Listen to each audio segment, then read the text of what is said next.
নমস্কার বন্ধুরা, আমাদের ননদ বৌদি রান্না চ্যানেলে আপনাদেরকে অনেক অনেক স্বাগত। আশা করি আপনারা ভালো আছেন, আমরাও ভালো আছি।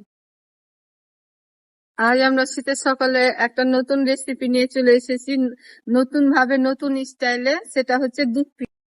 তো চলুন রেসিপিটা আপনাদের সাথে শেয়ার করি। দুধ পিঠে বানানোর উপকরণে আমি যা যা নিয়েছি আপনাদের দেখিয়ে দিচ্ছি।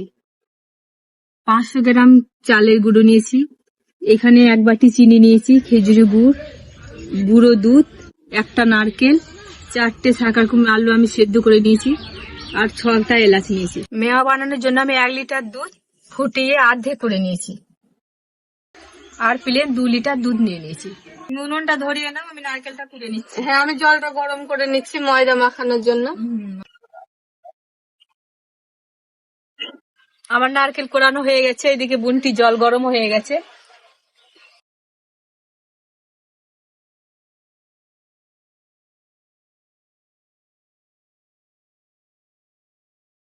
এলাচ যে মুখগুলো একটু ফাটিয়ে নি বলো, তাহলে ভালো করে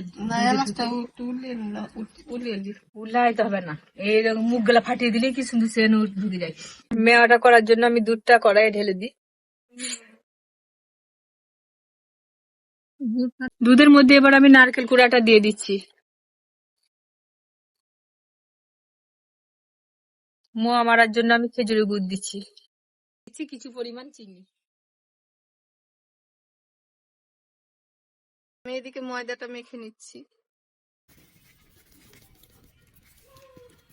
আমি জল গরম দিয়ে আস্তে আস্তে ময়দাটা আমি মেখে নিব চামচে করে। অল্প অল্প করে জল দিয়ে মাখতে হবে, না তো গোটা ধরে যাবে। এই আলুগুলো আমি ময়দার সাথে মিক্সড করে মেখে নিব। আমি শাকারকুম আলুটা এই কারণেই দিলাম যেন পিঠেটা শক্ত না হয়, নরম হয়।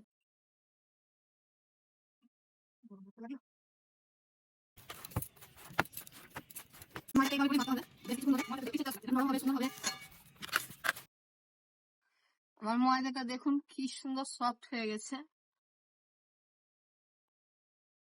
আমার মোয়ার কালারটা কত সুন্দর হয়ে গেছে দেখুন, খেজুরি গুড়ের সাথে একদম নারকেল দুধ মিশে।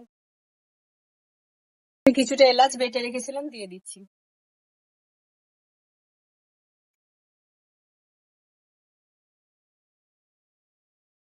এবার আমি অল্প অল্প করে লেচি কেটে নিচ্ছি। মোয়াটা আমার খুব সুন্দর ভাবে হয়ে গেছে, এবার আমি এটা ঢেলে নেব। মোয়া আমার বানানো হয়ে গেছে, এবার আমি কড়াইয়ের মধ্যে দুধটা গরম করতে দিয়ে দিচ্ছি।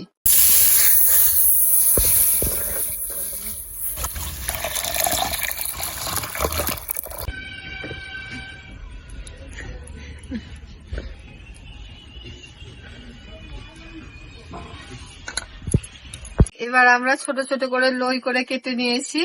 এবার এর মধ্যে পুর ভরবো আমরা।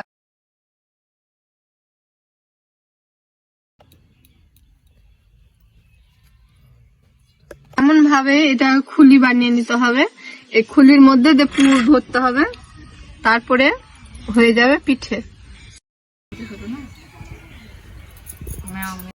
পরিমাণ মতো চিনি দিয়ে দিলাম,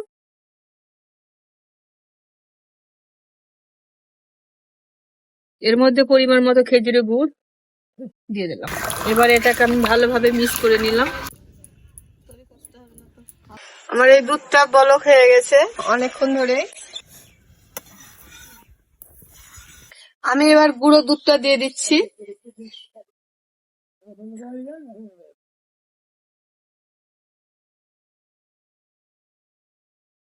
অল্প অল্প করে দিয়ে এইভাবে করে নেড়ে মিক্স করতে হবে। এবার আমি এলাচ গুঁড়োটা দিয়ে দিচ্ছি।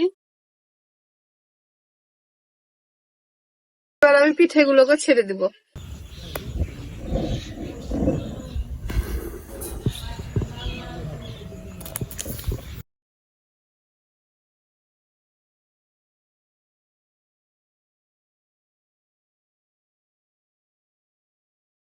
পিঠেগুলো দুধের মধ্যে ডুবিয়ে দিলাম, হয়ে যাবে পিঠেটা বলক হয়ে যাবে, তারপরে আমি নামিয়ে নেব।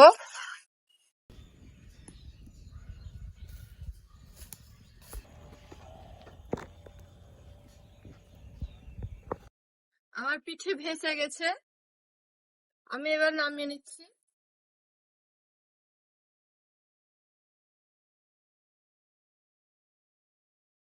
দুধ থেকে যখন পিঠে ভেসে যাবে তখন জানতে হবে যে পিঠেটা আমার হয়ে গেছে। আমার হয়ে গেছে পিঠে, এবার আমি নামিয়ে নিচ্ছি।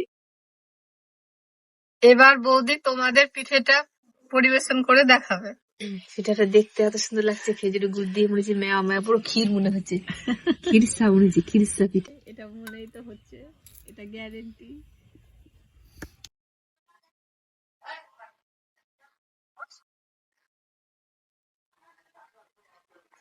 এর জন্যই তো এর নাম দুধ পিঠে। এই পিঠাটাকে তো আবার সবাই দুধ পিঠে বলে, খিরসা পিঠে, ক্ষীরের মতো লাগছে দেখতে।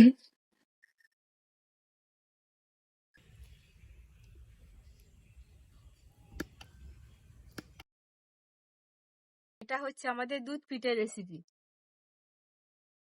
পিঠেগুলো কত নরম হয়েছে দেখুন বন্ধুরা, আমি কেটে দেখাচ্ছি, একদম তুলতুলে নরম। এবার আমি এটা আমার ননদকে খাইয়ে দেখাচ্ছি, দেখো খেয়ে। দুধ গেলে একটু মুখে, ভীষণ টেস্টি হয়েছে গো, ভীষণ টেস্টি। মানে বোঝাতে পারবো না এতটা টেস্টি হয়েছে পিঠেটা। বিশ্বাস যদি না হয় তুমি একবার খেয়ে দেখো, দে বলো কতটা টেস্টি হয়েছে পিঠেটা। ফার্স্ট ক্লাস একদম, না খেলে মিস। তো বন্ধুরা আপনারা এভাবে বানিয়ে খাবেন আর এইভাবে রেসিপিটা করবেন, দেখবেন খুব ভালো লাগবে। আর যদি আমাদের ভিডিওটা আপনাদের ভালো লেগে থাকে লাইক করুন, শেয়ার করুন। আর সাবস্ক্রাইব করে অল বাটনে ক্লিক করুন, যাতে করে সবার প্রথমে আমাদের ভিডিওগুলো আপনাদের কাছে পৌঁছে যায়। আবার আসছি পরে ভিডিও নিয়ে। আপনারা ভালো থাকুন, সুস্থ থাকুন। আর আমাদের ভিডিওগুলি দেখতে থাকুন।